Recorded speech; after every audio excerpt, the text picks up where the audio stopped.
Bonjour à tous, j'espère que vous allez bien. Alors non, aujourd'hui on ne se retrouve pas pour un vlog, mais aujourd'hui, comme je vous l'avais annoncé dans un de mes sondages sur YouTube, je vais vous parler de mes livres d'art préférés, en tout cas ceux que j'aime feuilleter, ceux que je trouve particulièrement beaux. J'espère que je vais vous faire découvrir des petites pépites. Et puis on va passer directement en upcam et on va retourner dans mon garage pour que je vous montre ça à mon aise. Voilà tous les livres que je voulais vous montrer, et il y en a 5, en fait il y en a 6 au total, mais 5 en particulier, et on va commencer par le tout gros ici en bas, qui est un livre relativement récent, mais qui est surtout énorme et très encombrant. Le premier livre que je voulais vous montrer, donc c'est celui-ci, qui est un livre absolument énorme. Je ne peux pas vraiment bien le manipuler, parce que comme vous pouvez le voir avec mes mains, il est très très grand, il est très très épais, et il est très très lourd. D'ailleurs, quand je l'ai reçu par la poste, je l'ai fait tomber par terre. Il a quand même résisté relativement bien, mais il y a un coin ici derrière qui s'est corné malheureusement. Mais donc ce très beau livre, c'est The Metropolitan Museum of Art. Mon envie avec ce livre, c'était de m'offrir un vrai beau cadeau, de m'offrir un vrai beau livre. Je pense que c'est la première fois que je dépense autant d'argent pour un livre. Et encore, je trouve qu'il n'était pas si cher que ça, parce que je l'ai eu à 50 € via Amazon Belgique. À savoir que via Amazon France, il est à 80 €. Mon envie en fait avec ce livre, et même à travers tous les livres que je vais vous montrer, c'est vraiment de me rappeler que j'adore les livres, déjà de 1, et que l'inspiration, je peux la trouver dans les livres, et pas toujours sur internet, sur Pinterest, sur YouTube, sur Instagram, pas toujours à scroller, etc. Mais aussi d'aller chercher l'inspiration dans les œuvres classiques et dans l'histoire de l'art. C'est un cours que j'avais à l'époque à l'école et dont j'ai tout oublié, je ne vais pas vous mentir, mais j'adore toujours et je trouve ça toujours fascinant de voir ce qui a été fait, les différents courants artistiques, de voir aussi les performances artistiques à travers le temps et voir aussi comment l'art a évolué, mais aussi comment les mentalités ont évolué. Et aussi ce que j'aime bien voir, ce sont les différents thèmes à travers le temps, c'est-à-dire que pendant longtemps on n'a vraiment peint que des trucs religieux et catholiques, et puis après on a peint que des gens qui étaient très importants, donc des nobles, des rois, des reines, des comtes, et puis petit à petit de voir cette évolution aussi à travers la fin. Donc bref, c'est un livre que j'adore, qui est magnifique, je vais vous le feuilleter. Il est vraiment splendide, les reproductions sont en grande taille, donc là je pense que ça doit faire un A3. On appelle ça aussi un coffee table book, donc c'est vraiment un livre qu'on expose, qu'on met sur sa table, sauf que moi j'aime bien le feuilleter et je le trouve très très beau. Donc comme je vous le disais, il est très très très encombrant. On commence avec cette magnifique peinture qui est reprise un peu plus loin dans le livre. Si je ne me trompe pas, je crois que c'est Ingres, mais je suis vraiment pas sûre parce que je débute en histoire de l'art et j'ai peur de vous dire des bêtises. Il y a plein de choses que j'ai appris, mais je ne retiens pas tout. Mais donc on est, je ne sais pas si vous voyez, en fait ici il y a à chaque fois des sections bleues, et donc c'est vraiment les sections à travers le temps, et c'est à chaque fois des périodes de l'histoire de l'art. Et donc on commence avec avant 1450. Je n'ai pas encore lu tout. C'est surtout un livre que j'aime regarder, qui est beau. Et donc on a toute l'histoire de l'art avant 1450. À savoir aussi que donc ce sont les peintures qui se retrouvent au Metropolitan Museum of Art, donc à New York. Donc il n'y a vraiment pas toutes les peintures du monde entier, mais il y en a quand même beaucoup. C'est quand même un livre assez épais, qui fait 540 pages, donc voilà, il y en a quand même pour votre argent entre guillemets.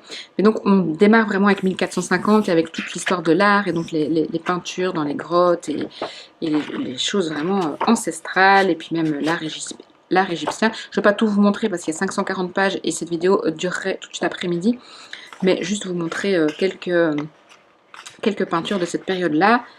Je vous le feuillette rapidement et vous voyez en fait la qualité est magnifique, la reproduction est magnifique, il y a des pleines pages comme ça, c'est superbe, on voit vraiment tous les détails et moi j'ai l'impression d'avoir le musée à la maison, en fait c'est génial. Et comme je suis quelqu'un qui est très casanier, qui sort pas beaucoup, un peu une ermite, je suis contente en fait d'avoir l'extérieur qui est arrivé jusque moi.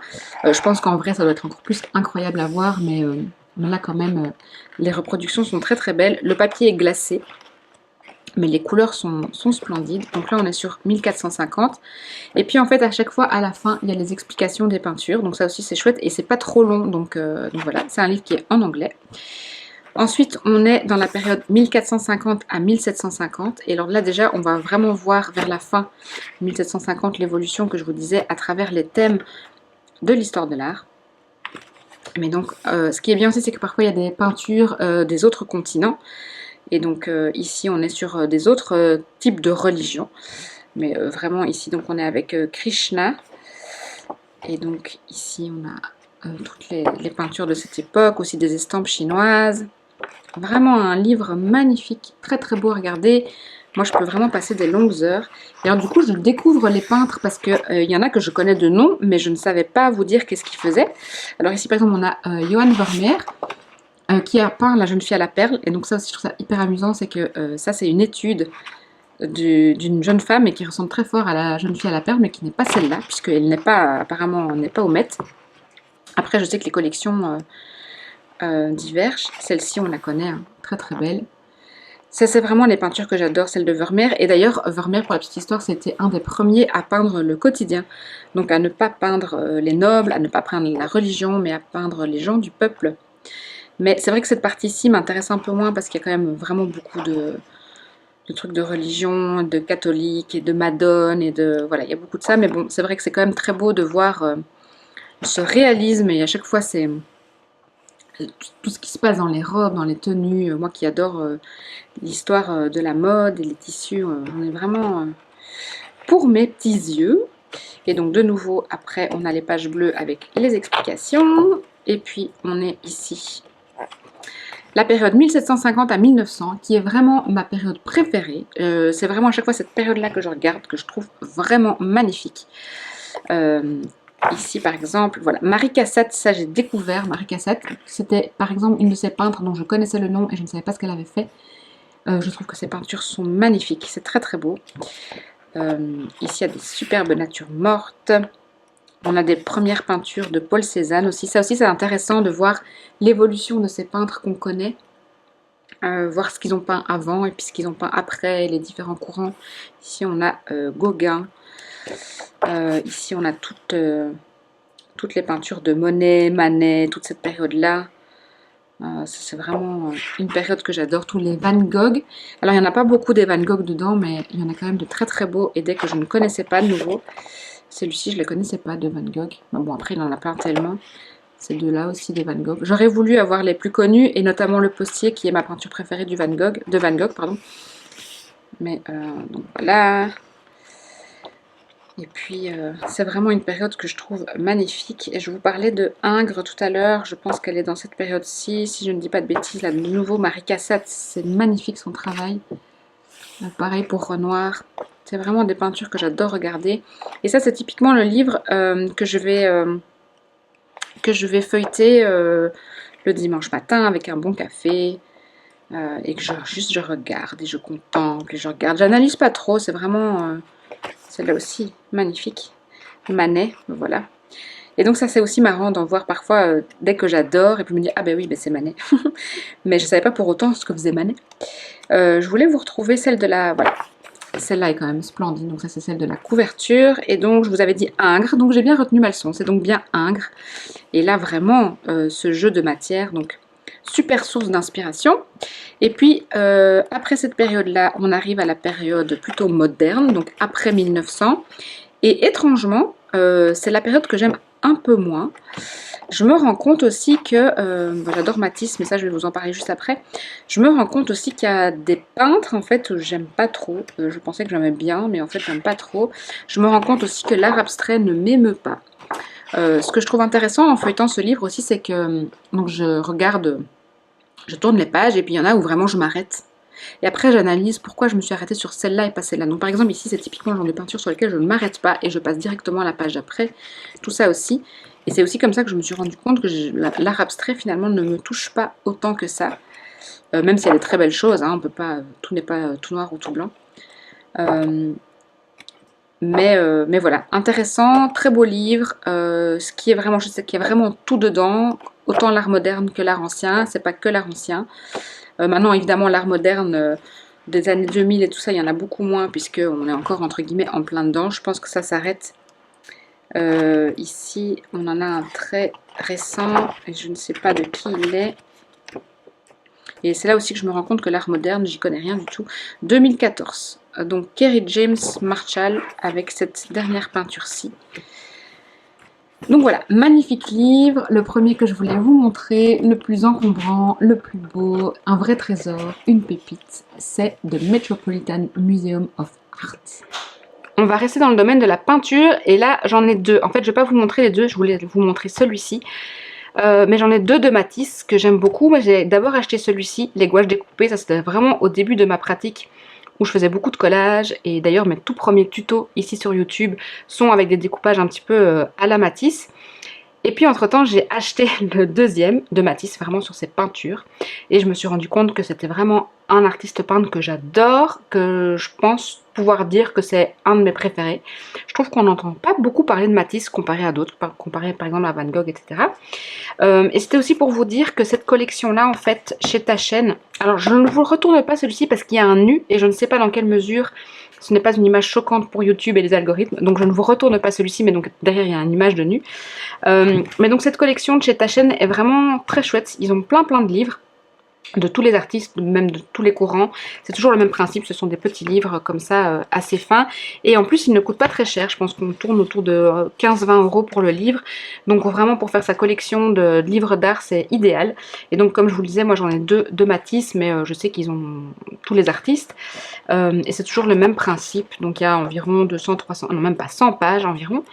Mais donc Matisse, et celui que je voulais vous montrer absolument, c'était celui-ci sur la peinture. Alors pareil, je vous passe les premières pages parce qu'il y a de nouveau ce nu et que je ne sais pas comment YouTube gère les nus.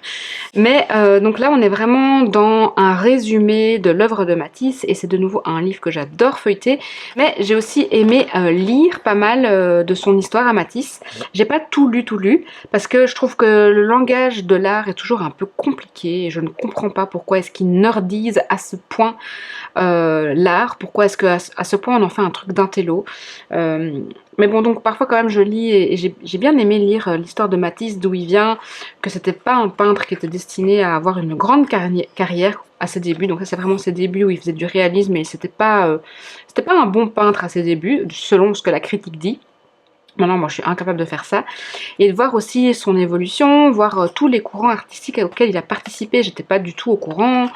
Voir aussi sa philosophie de vie. J'avais aussi lu un autre livre à la bibliothèque que j'avais emprunté, et il disait que il voulait que sa peinture soit la même chose qu'un bon fauteuil confortable, qui faisait pas de la peinture d'idées, qui voulait pas révolutionner le monde de l'art, hein, qui voulait juste faire ça pour son plaisir, pour la beauté du geste entre guillemets, et c'est quelque chose qui me parle beaucoup.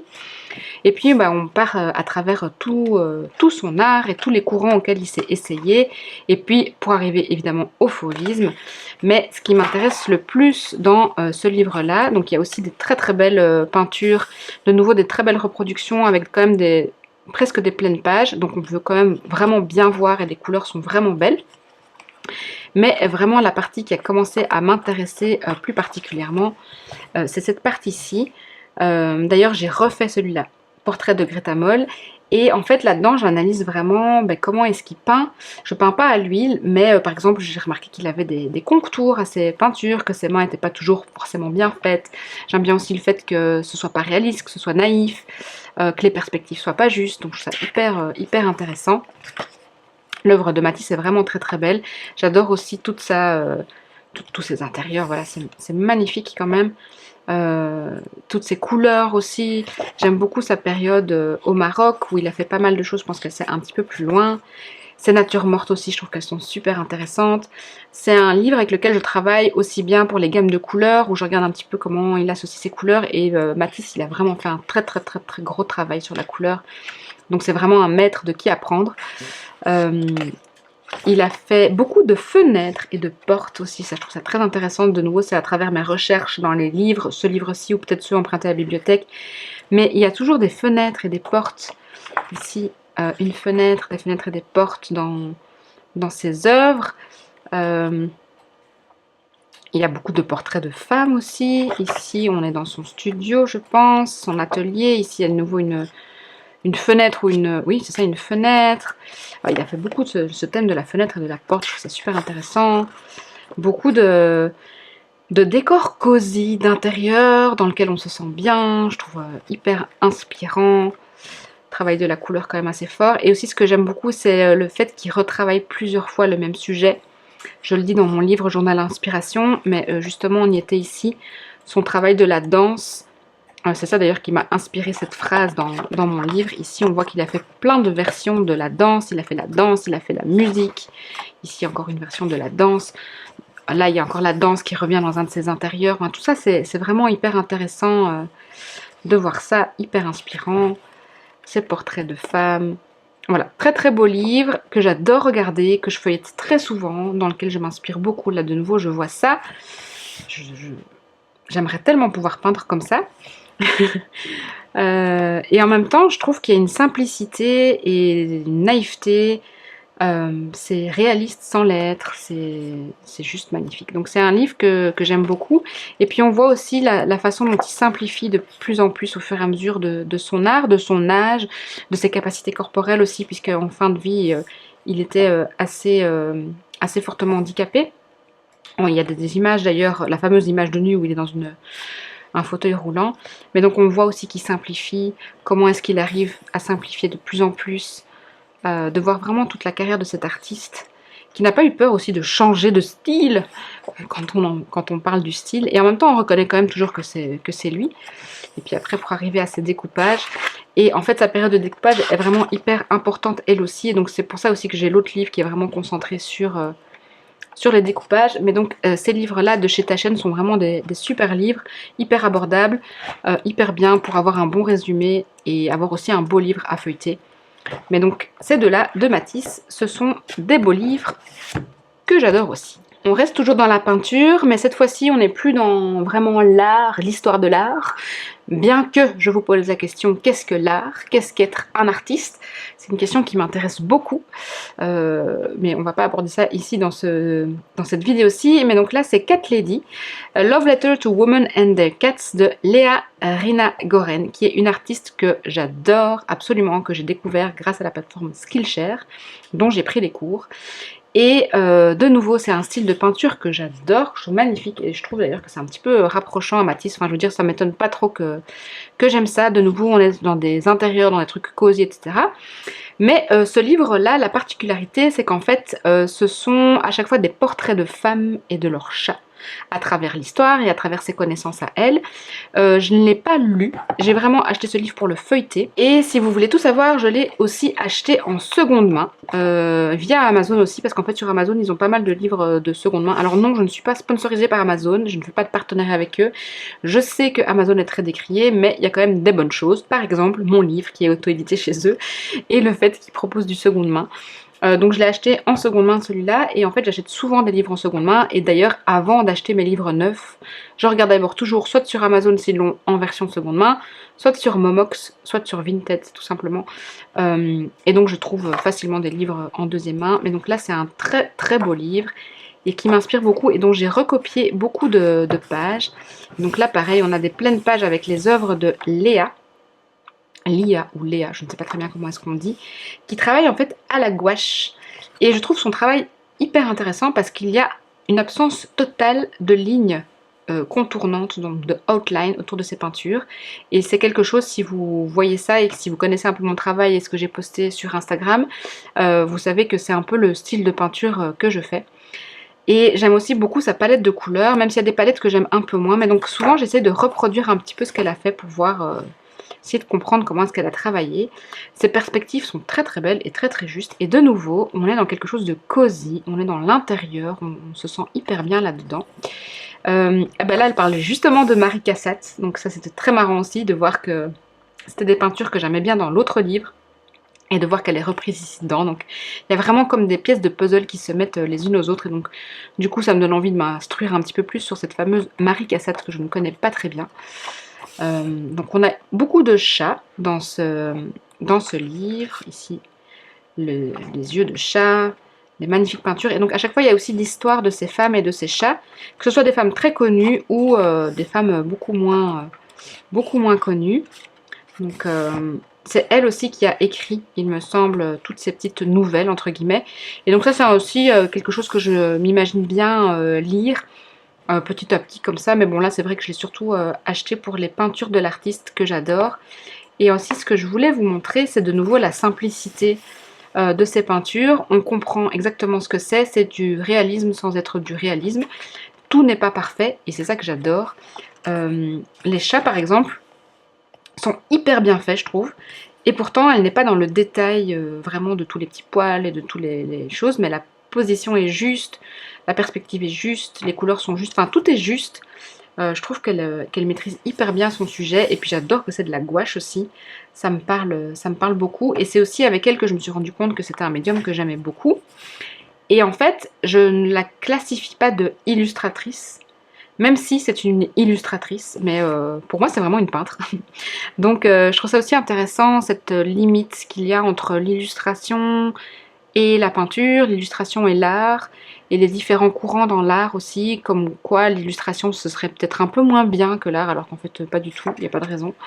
Mais voilà, regardez, c'est magnifique. Alors il y a des chiens aussi, je ne sais pas pourquoi il y a des chiens, il y a des chiens.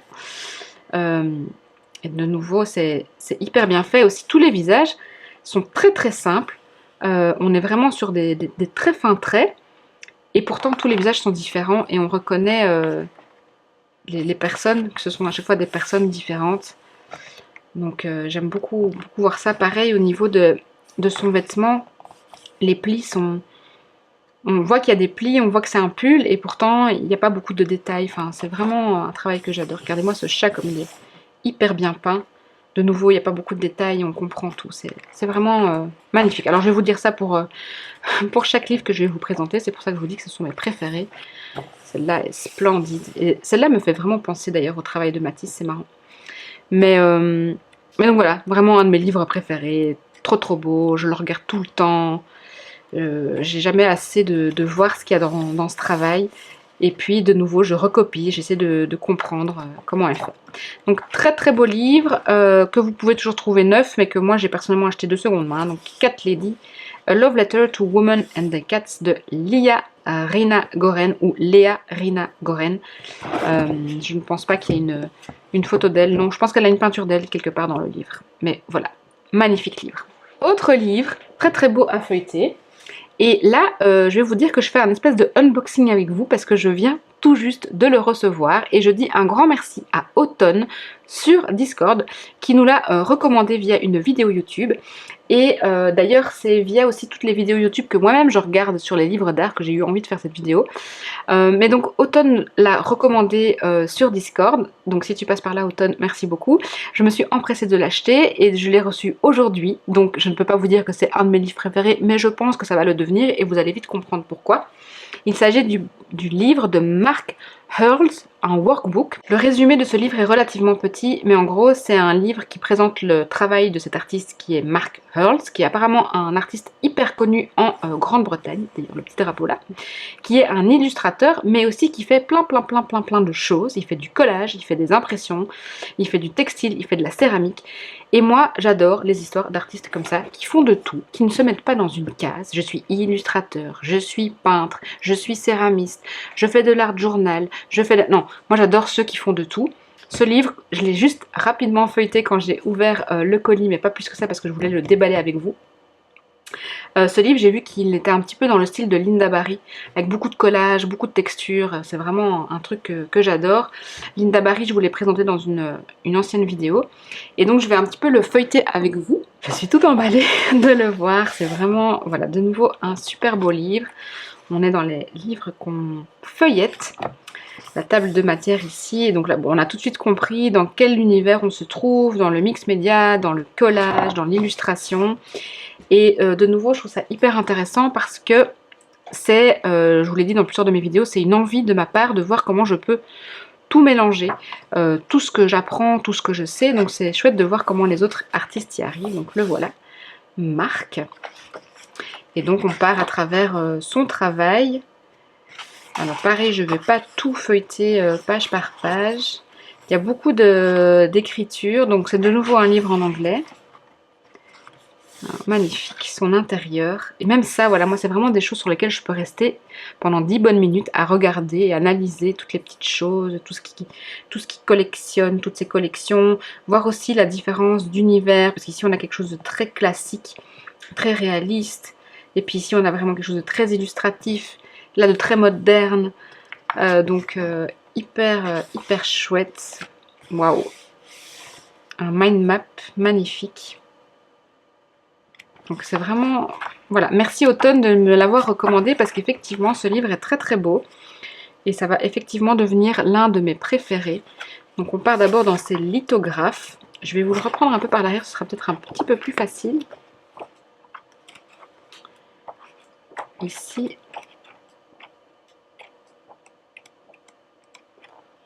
Ici on a un peu de tout vers la fin. Oh là là, qu'est-ce que c'est beau. Magnifique. On a vraiment un très beau livre où il y a vraiment de tout, plein de choses à voir, plein de textures. Ici il y a des choses à mon avis très intéressantes sur l'histoire de Marc. Là on est dans la partie plus collage. C'est vraiment un univers qui me parle assez fort. Il fait des sculptures aussi. J'adore qu'il fasse vraiment de tout, quoi. Qu'il n'ait pas peur de sortir de ses sentiers battus, mais de nouveau on reconnaît que c'est lui. Donc il a vraiment une patte à lui. Malgré qu'il fasse de la sculpture, de la peinture, de l'illustration. Ici, il a une collection de céramique. Et il fait de la céramique aussi, voilà. Hop, toutes ces belles céramiques illustrées. De nouveau, il y a plein de choses à voir sur les textures, sur les petits motifs. De nouveau, je m'intéresse aux oiseaux, lui aussi. Ce qui m'avait marqué avec ce livre-là, et pour ça que je l'ai acheté quand Automne l'a montré sur Discord, je ne sais pas si je vais la retrouver. Oh, il fait de la linogravure aussi. Impression textile. C'est qu'il a un hibou que vous avez dû sûrement peut-être déjà voir, qui vous dit peut-être quelque chose si vous suivez les mêmes artistes que moi. Je vais essayer de le retrouver. J'adore les sujets qu'il choisit aussi, beaucoup d'animaux, c'est très sympa. Ici, il y a plein de collages. Est-ce que je vais retomber sur ce hibou? Alors.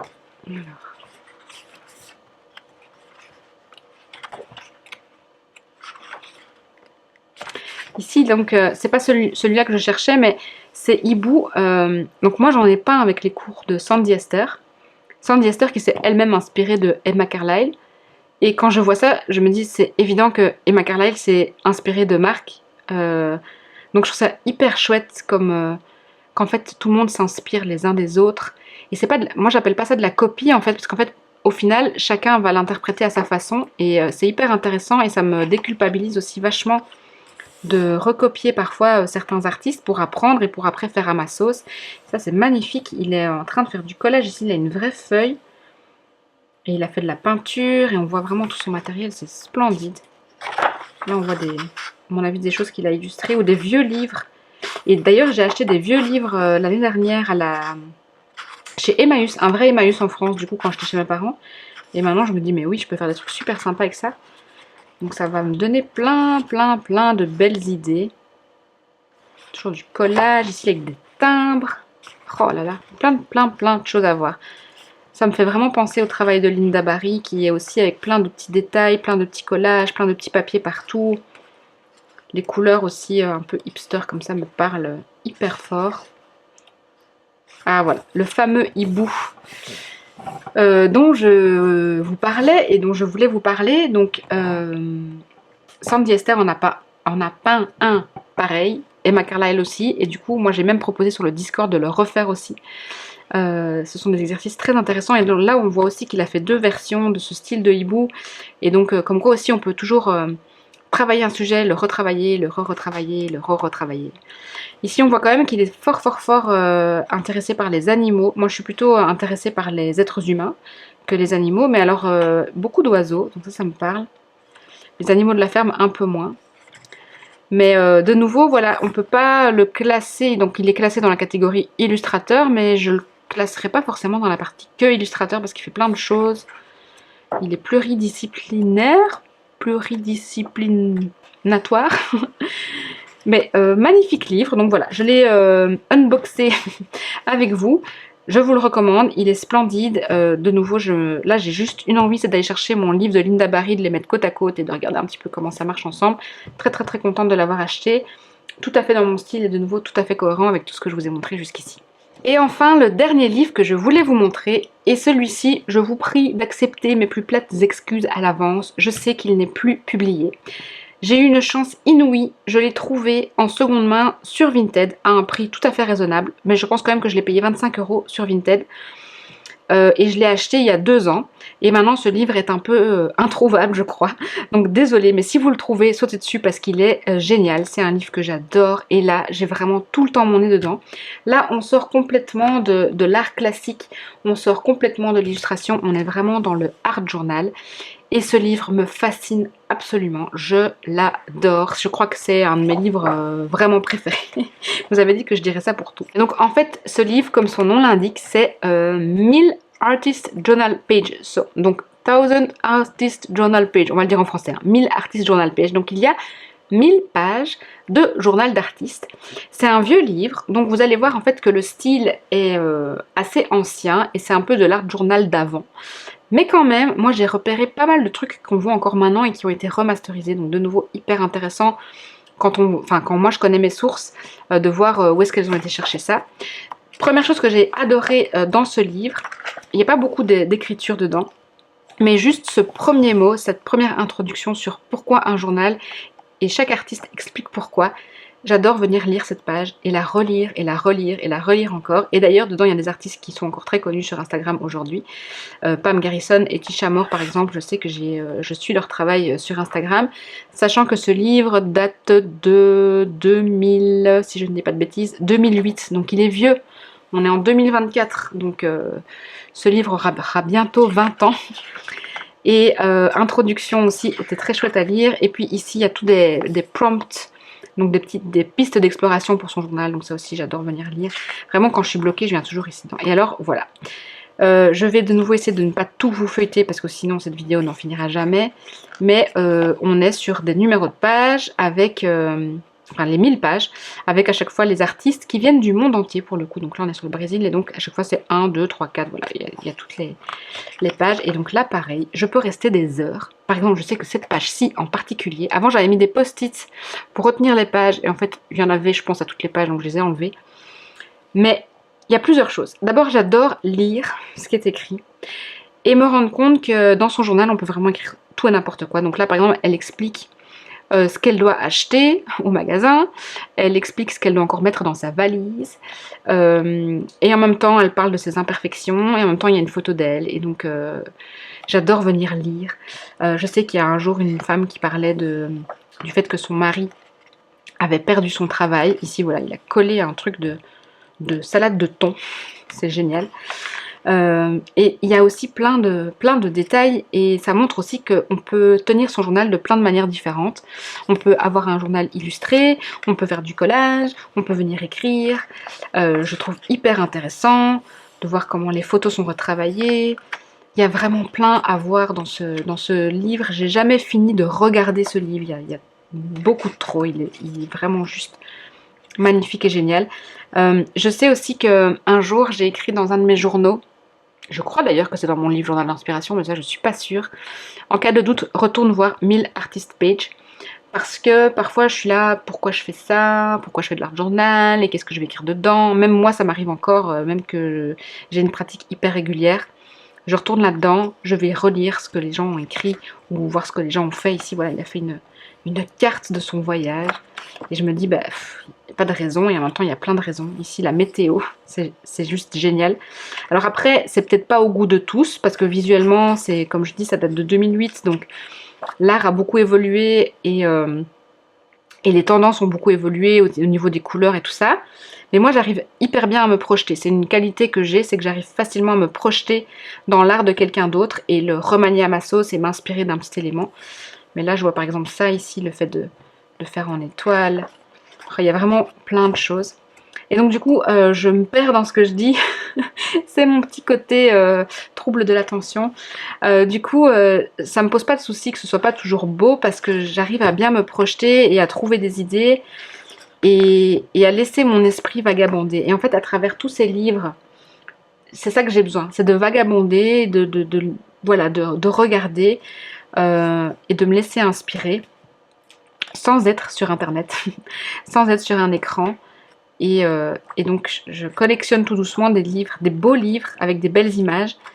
Et je n'hésite plus à mettre le prix là-dedans parce que je sais que ce sont des livres que je vais garder et que je vais regarder. Par contre, ces livres-là, il est hors de question pour moi de venir écrire dedans. Ça, ce sont des livres musées, comme je le disais avec le tout premier livre. Je veux les garder intacts, ce sont mes beaux livres.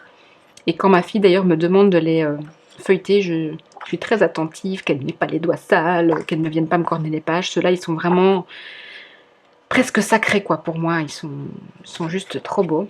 Et celui-ci en plus qui n'est plus édité, j'en prends vraiment soin. D'ailleurs, vous voyez, les pages, elles ont un peu jauni. Mais donc c'est un superbe livre là aussi, voilà. Ça, c'était magique. Cette page-là est magique, je m'en souviens maintenant que je la vois. Donc en fait, la femme a été à un entretien d'embauche et l'employeur lui a posé plein de questions. Et donc elle dit, moi ce sont les questions que je voudrais poser à l'employeur, c'est combien de fois par semaine tu as demandé à tes employés si ça se passait bien, s'ils vont bien. Cette dernière année, à combien de personnes tu as donné quelque chose pour les remercier, un award pour les remercier du bon travail qu'ils ont fait. La semaine dernière, combien de fois tu as organisé des meetings avec ton équipe pour voir que tout se passe bien.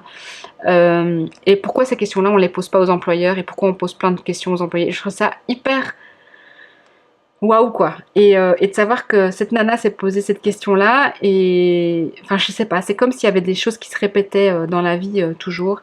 Il y en a une autre aussi qui parle de son chien qui est décédé, qui avait fait toute une page avec son chien. Et voilà, genre c'est un petit peu rentrer dans l'intimité des gens et puis en même temps de voir comment ils mettent tout ça en place. Voir aussi qu'il n'y a pas de limite ici. Les choses auxquelles j'ai besoin de penser. Il y a un peu de tout, hein, sa liste de courses et tout ça. Les choses que j'aimerais bien penser. Donc les choses chouettes. Et les choses que je dois absolument penser, mais que j'ai pas de temps pour. Donc voilà, c'est génial. Et c'est fait en plus en page de manière hyper créative, donc hyper chouette. Une liste, ça peut être hyper créative. Ici, il y a des vraiment collages. Là du coup on est dans le Henri Matisse période collage, donc hyper beau livre. Si jamais vous avez l'occasion de tomber dessus par inadvertance en seconde main, prenez-le. Prenez-le, il est vraiment super. Voilà pour le dernier livre de cette sélection. Du coup, j'espère que ma sélection de livres vous aura plu. Ici, j'en ai pris que 5 parce que sinon, de nouveau, la vidéo, elle va durer 3 millions d'années et je pense déjà qu'elle sera bien longue. Mais je n'hésiterai pas à refaire ce style de vidéo-là parce que personnellement, ce sont des vidéos que j'adore regarder. Je trouve ça toujours hyper chouette et je découvre toujours plein de pépites. Si vous avez des livres pépites que vous adorez, que vous aimez et que je n'ai pas cité ici dedans et que vous voulez me recommander, des beaux livres à feuilleter, je suis hyper preneuse, j'irai voir. Et puis voilà, d'ici la prochaine vidéo, comme d'habitude, hein, prenez bien soin de votre créativité, mais surtout, prenez bien soin de vous. À très vite, bye!